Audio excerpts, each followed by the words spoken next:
Radhe Radhe guys. तो सुबह सुबह उठते साथ मुझे भूख लग गया और आज ठंड भी बहुत है तो कुछ खाने का मन कर रहा है। फ्रिज खोल के देखी तो कुछ खास मिला नहीं, फूल गोभी मिला।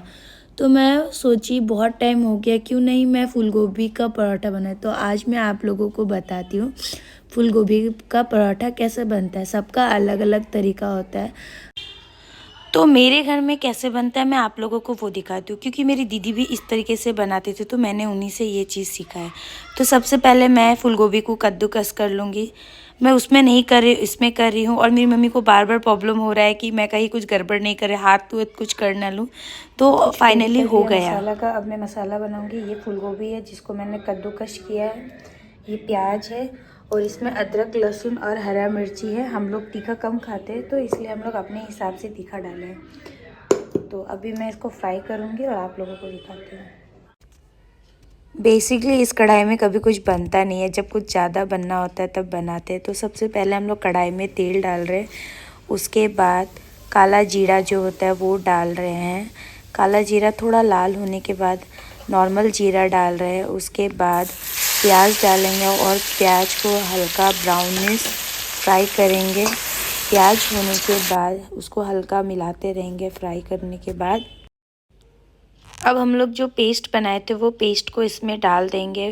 पेस्ट को डालने के बाद अब हम लोग इसको भी अच्छे से फ्राई करेंगे, क्योंकि इसमें जो अदरक लहसुन का जो है ना वो गंध नहीं रह जाए, इसलिए हम लोग अच्छे से फ्राई करते रहेंगे। तो वैसे तो गुड़ा मसाला में मैं सिर्फ धनिया पाउडर का गुड़ा डाल रही हूँ और हल्दी नमक तो डाल चुकी हूँ और ये मैगी मसाला। उसके बाद मैं इसमें डालूँगी गरम मसाला और अच्छे से इसको सबको मिला के फ्राई कर दी। फ्राई करने के बाद जब थोड़ा रेड हो गया तब हम लोग नमक देंगे स्वाद अनुसार, क्योंकि आटा जब आटा लगाएंगे उसमें भी हल्का नमक देना पड़ेगा। तो हम लोगों के घर पे जैसे मतलब नमक खाते हैं कम तेज, उस हिसाब से मैं डाल रही हूँ। डालने के बाद अब सबको अच्छे से मिलाऊंगी और जब तक ये पूरा अच्छे से मसाला पक ना जाए और जब तक स्मेल चला ना जाए तब तक इसको बनाएंगे। और लास्ट में जो फूल गोभी को कद्दूकस करके रखे थे, इतना सारा है इसलिए इतना बड़ा कढ़ाई यूज़ करना पड़ रहा है। तो अब ये मैं सारा डाल दूँगी। डालने के बाद इतना ज़्यादा हो गया कि मुझसे मिलाया भी नहीं जा रहा और मैं एक हाथ में कैमरा पकड़ी हूँ कि मुझे इतना प्रॉब्लम हो रहा है। फिर भी मैं जैसे तैसे लास्ट में कैमरा ऑफ करके मुझे दोनों हाथों से एक हाथ से कढ़ाई पकड़ के मिलाई। मिलने के बाद अब ये ऐसा हो गया। अब इसको हम लोग हल्का हल्का धीमी में मतलब पकाएंगे। पकाने के बाद जब ये पूरा सीज जाएगा और ये बनने के बाद ऐसा हो गया।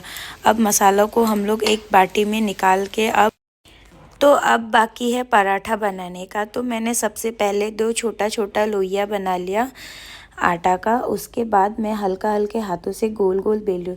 मेरा गोल होता है, बहुत लोगों का नहीं होता होगा, बट मेरा तो। और सेम साइज़ का मैंने दूसरा भी बेल लिया। अब थोड़ा छोटा बड़ा होता है। आप सोच रहे होंगे कि ये क्या कर रही है, लेकिन मेरे घर पे ऐसे ही खाना पसंद करता है और मेरे घर पे ऐसे ही बनता है। ऐसे क्या होता है कि फूलगोभी भी ज़्यादा मतलब अंदर फिल्म होता है और ऐसा नहीं कि आपको कहीं मिलेगा कहीं नहीं मिलेगा, बड़ा मज़ा से आप खा सकते हो। इसके साथ आपको कुछ भी नहीं चाहिए। और नॉर्मली जो लोग वैसे आटा को भर के जो बनाते हैं ना एक आटा का, उसमें बहुत कम भी आता है और सच बताओ तो हमारे घर पे किसी को मज़ा नहीं आता है खाने के लिए। लेकिन मैं आज वो भी आप लोगों को दिखाऊंगी कि वैसे भी बनता है, लेकिन मेरे घर पे कोई भी नहीं खाता है। जस्ट मैं वीडियो के लिए एक बनाऊंगी।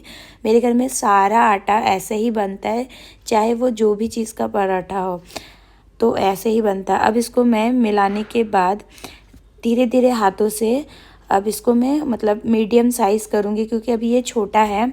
आप चाहो तो बेलन से भी कर सकते हो, मैं दोनों चीज़ से करती हूँ। तो मुझे हाथ से करना ज़्यादा मतलब ठीक लगता है। वैसे क्या होता है कि अच्छे से मिल भी जाता है और एक्स्ट्रा नहीं। अब तावा गर्म होने के बाद डाल दिए। तो नॉर्मली जैसे मतलब लोग पराठा बनाते हैं वैसे ही इसको भी बनाना है। भरने के बाद आपका मर्जी, आप घी में बनाओ कोई भी चीज़ में। तो मेरे घर पे रिफ़ाइंड तेल यूज़ होता है, क्योंकि घी में नहीं खाते ऑब्वियसली, सब लोग मोटा हो गए।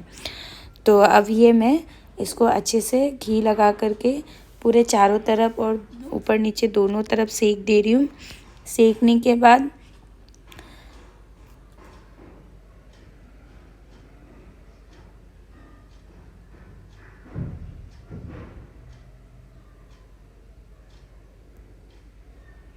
तो ये हमारा पूरा लाल हो गया और अच्छे से पूरा सीज गया, नहीं तो कहीं कहीं आटा कच्चा ही रह जाता है। अब इसको मैं निकाल दूंगी और अब मैं आप लोगों को दिखाऊंगी कि नॉर्मली लोगों मतलब दूसरे लोगों के घर पे कैसे बनता है। तो मैंने उसके लिए सबसे पहले एक बड़ा सा आटा का लोइया बना ली। अब इसके बाद इसको जो राउंड करते हैं मैं वो राउंड करूँगी। करने के बाद अब मैं इसके अंदर फिलिंग करूँगी ऐसे भर के, लेकिन ऐसे बहुत कम आता है। आने के बाद इसको मैं अब भरूँगी। मेरे घर पे ऐसे कोई खाना पसंद नहीं करता है, फिर भी बना रही हूँ। और सच बताओ तो मुझे खुद अच्छा नहीं लगता और मुझे इतने अच्छे से आता भी नहीं है ये वाला बनाना। तो मैं जस्ट वीडियो के लिए और आप लोग को दिखाने के लिए बना रही हूँ, नहीं तो मेरे घर पे ना बनता है और ना हम लोग बनाते हैं। तो उसके बाद इसको एकदम अच्छे से थोड़ा थोड़ा हाथों से इसको एकदम गोल गोल करके मैं भर दूँगी। भरने के बाद अब इसको अच्छे से आटा लगा के एकदम इसका जो मुंह है उसको कवर कर दूँगी।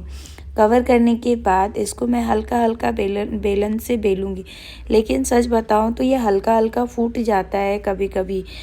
आज भी मेरे साथ सेम हुआ, इसलिए बनाते नहीं है मेरे घर पे। और दूसरा बात बहुत कम आता है, तो उसके बाद अब ये और मोटा मोटा भी हो जाता है ये। तो अब मैं इसको बेलूँगी। बेलने के बाद मैं आप लोगों को दिखाती हूँ। अब देखो ये बेलना स्टार्ट हो गया है, तो अब यहाँ पर क्या हो रहा है कि हल्का हल्का फटना स्टार्ट हो गया है, फिर भी मैं हल्के हल्के हाथों से कर रही हूँ।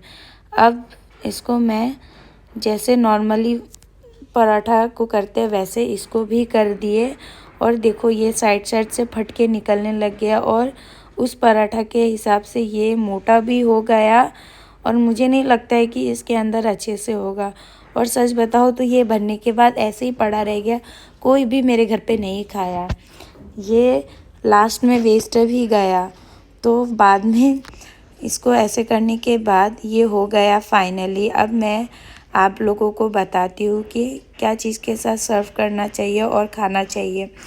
तो हम लोगों का पराठा के अंदर पराठा और धनिया पत्ता का चटनी उसको और चाय लेके खाइए, इतना टेस्टी लगता है ना। मैं तो बनाते साथ लेके बैठ के खाने लग गई और क्या मैं आप लोगों को बताऊं, इतना टेस्टी था ना, मुझे तो बहुत पसंद आया। और डेफिनेटली इतना मेहनत करके मैं बनाई थी तो मुझे बहुत अच्छा लगा।